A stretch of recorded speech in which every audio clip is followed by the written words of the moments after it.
Hello and welcome. Today we're going to talk about what a database is for a very basic introduction.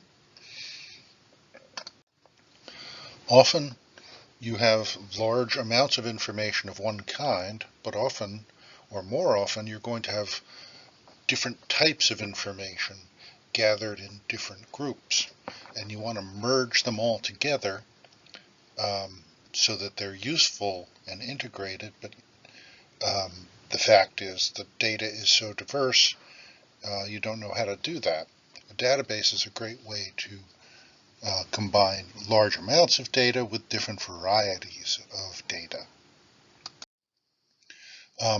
Databases are available in all different kinds of commercial products. I'm going to just describe generically what they all do. What you want to do is keep all the data of a certain type in the same table, in the same spreadsheet type arrangement, the same flat file, and you have different flat files for data which is related closer to itself than other types of data.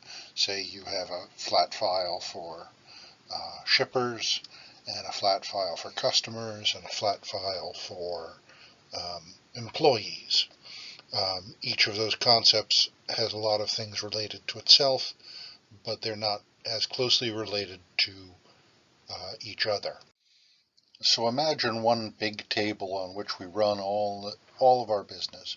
It's got all our products, all our warehouses, names of our employees, who we buy the product from, how much we charge, the name of the employee, the employee ID number, employee supervisor, and how we ship it. You can't really see it very closely here, but we'll zoom in on each different group of fields. But just imagine they're all on one big table for ease of management, so you know where they all are. This design is practical only for the tiniest of businesses. You can't run anything more than a mom and pop shoe store with everything stuck on one form.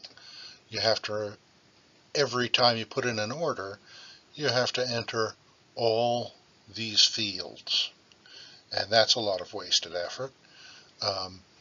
Not only that, every time you re-enter a field, every time you re-enter a piece of data, there's a risk of transcription error.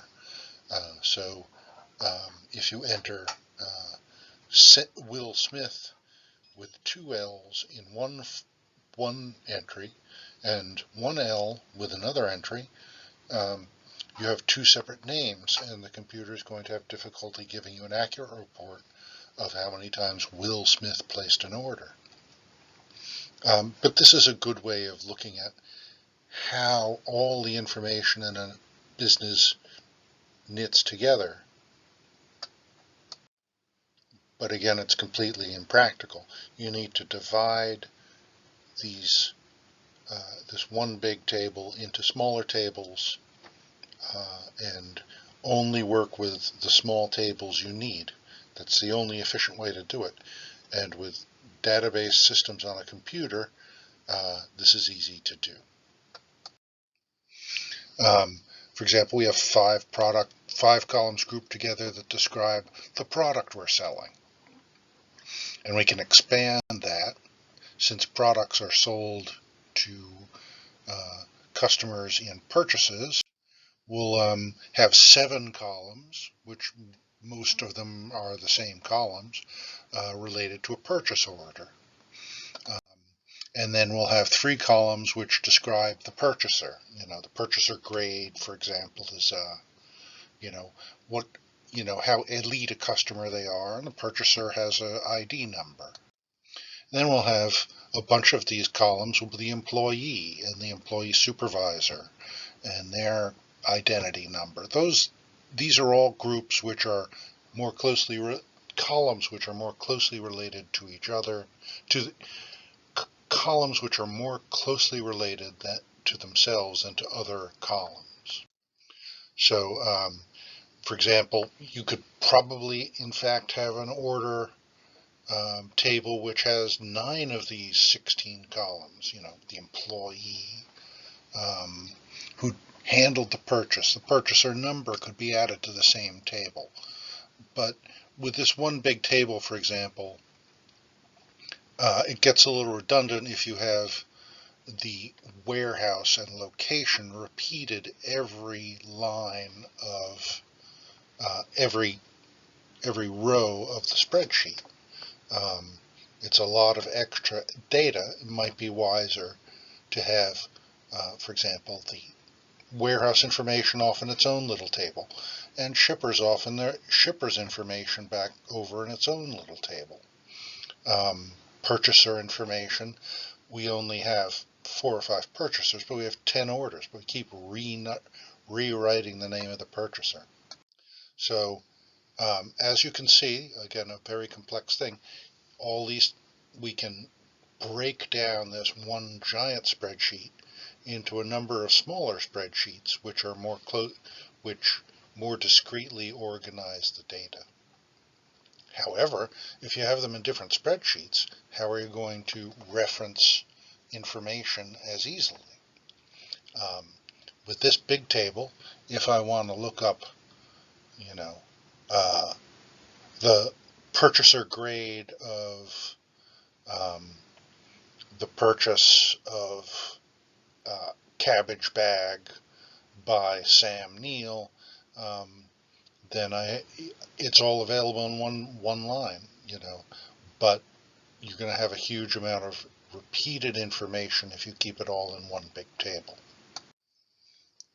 Relational database systems are designed to economize on the amount of effort you make in updating and reading and deleting and querying files. You only update when you need to, you only look at what you need to, and the computer does all that work. We'll show you exactly how. All the other information is left alone, and so your query runs very fast, and you can store an enormous amount of information, very highly organized, and run a query that won't be as fast as on a small database, but would be impossible on a data assembly which was one big table. And it will allow databases to be enormous and still be manageable. So I'm breaking down this one big table into smaller tables. Here's an employee table with all the information related to employees. So I've edited down here all the information related to orders. Each line is a separate order. Each row is a separate order, and only the columns relevant to orders are included in this table. We have all the purchasers on one table as well, and all the information most closely related to purchasers is on this single table. Notice it's only 3 columns wide. Notice also there's a little repetition here. There are only 1, 2, 3, 4, 5, 6 different purchasers, but there are 10 tables or 10 rows because 2 of the purchasers repeat. If we're just making a table which lists the purchasers and doesn't reference how many purchases were made, we can cut down the size of this table. That makes the management of the database more efficient. The product data is distributed all over the 16 columns. We have to grab some of the columns from different places and slide them together to get all the product data assembled in one little table. Likewise for vendor, we have all these columns describing the vendor that we don't need to include every time we list a purchase. We only need the vendor address when we're contacting the vendor, which is usually not a matter when we're making a sale. So this information can sit on another table and be queried only when necessary, saving us space and time. So imagine all these tables laid out side by side. What I've done is drawn colored lines around shared columns, because the tables will share columns with each other. They will have common attributes. Product table will have a common product column with the purchase table. The employee table will have employee column in common with the purchase table. The purchaser table will have a column in common with the purchase table. The vendor table will have a column in common with the product table. These are links which allow us to stitch together all these tables and query them when we need to, and leave them aside when we don't need to. This is a clearer view of how things work in a database. In a database, we have here 5 different tables, and all the information neatly for each table is kept by itself. So let's say we had a really complex query. Imagine there's some kind of outbreak in Terre Haute, and so we need to know all the warehouses where items are that came from vendors in Terre Haute. Then we're going to have to query both the vendor table and the product table to get the building associated with the vendor address. You can see the link there in purple. Look at the little blue arrow there. 2 tables, you have to merge them together in the database query to find this information. For example, another one, the green one, who's the supervisor of the employee who spent the least for shipping? You have the employee supervisor in the employee table and the shipping charges in the order table. And so this query would require you to take information from both of them. Or which grade purchasers buy items shipped by FedEx. You want a list of all the items that went by FedEx, and whether, the basic blue ever order from FedEx, or whether the Platinum Plus do all the FedEx ordering. You have to merge the 2 tables, order and purchaser. But when you're doing this, when you're asking any of these questions, you don't have to scan any of the other tables. They can be left alone. You can kind of figure this information out if you look at one big table.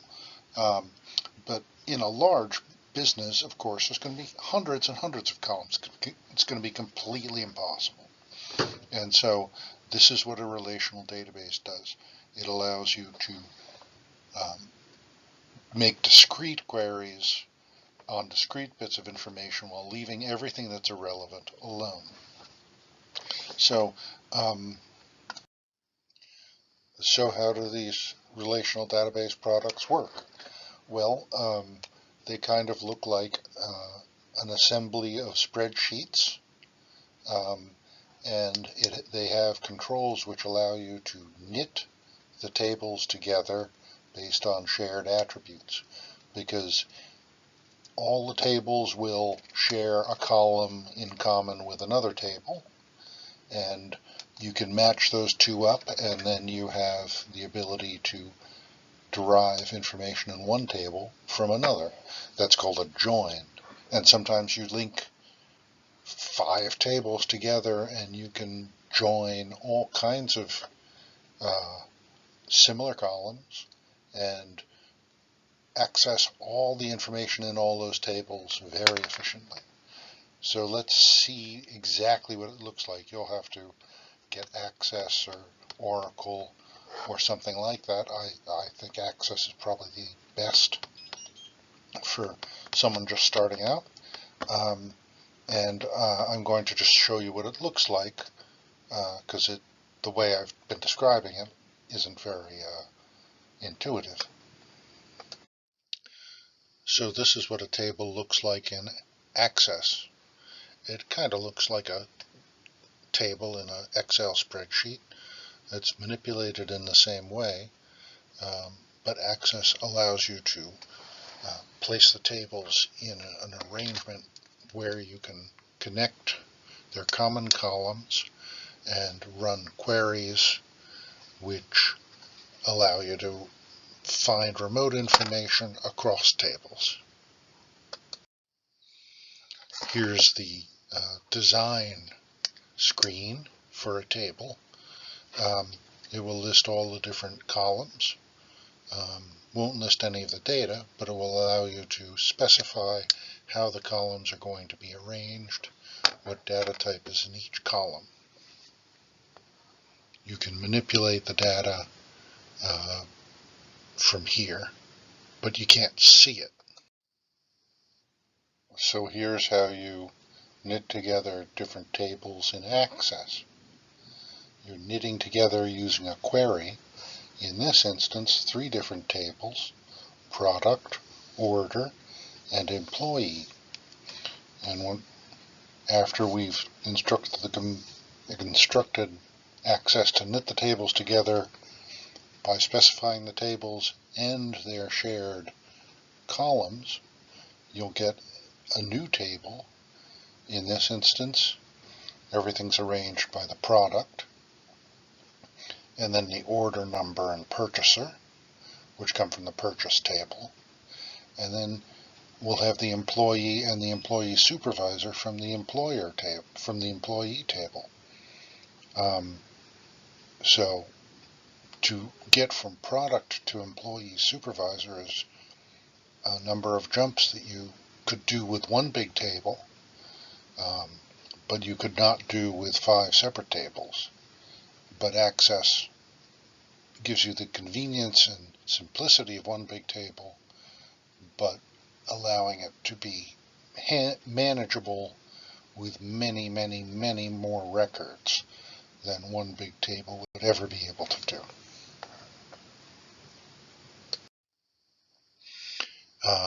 This is the behind the scenes design screen for such a query, and you'll notice it has a relationship diagram which will allow you to link the different columns and different tables that share a common attribute together with little lines.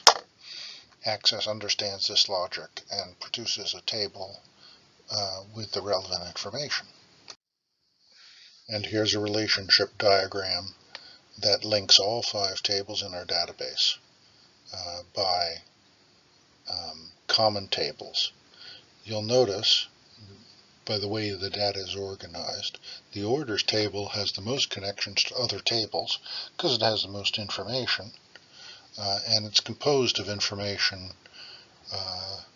in products, purchasers, and employees. And you'll notice vendors is off to the side.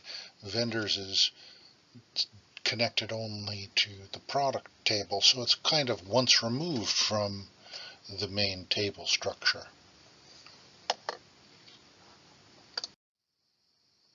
Thank you for watching. This has been a very quick introduction to what databases are and how they work. It was not meant to be exhaustive, just to give you a taste of what they do. We started out with one big table which had 18 columns, perfectly fine if you're running a very small business, but you have risks of errors when you repeat data, and data entry in multiple fields becomes redundant. So we split the one big table into 5 small tables, but then with 5 small tables, even though each one's optimally sized, with no repeats, you could not easily find things. And then we merged them all into a database management system, which allows you to knit the tables together and make queries as you need, looking at the data you need and ignoring the data that you don't. Same with updates. It updates what you need and doesn't update anything else. Very efficient. Very error-free.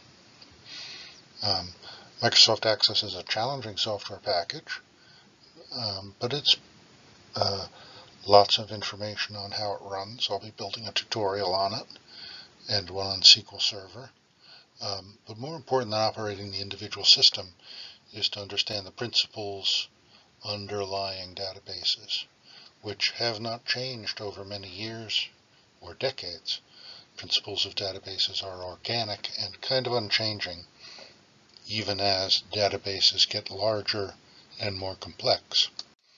The software will evolve, connectivity across different platforms, involving different types of data, but the sound principles of optimal table size, relatedness of data in a table, and connection between tables don't change. So I hope you continue. I will be building more tutorials, or you can use tutorials from other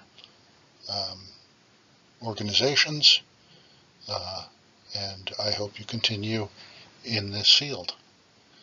Thank you, and have a good night.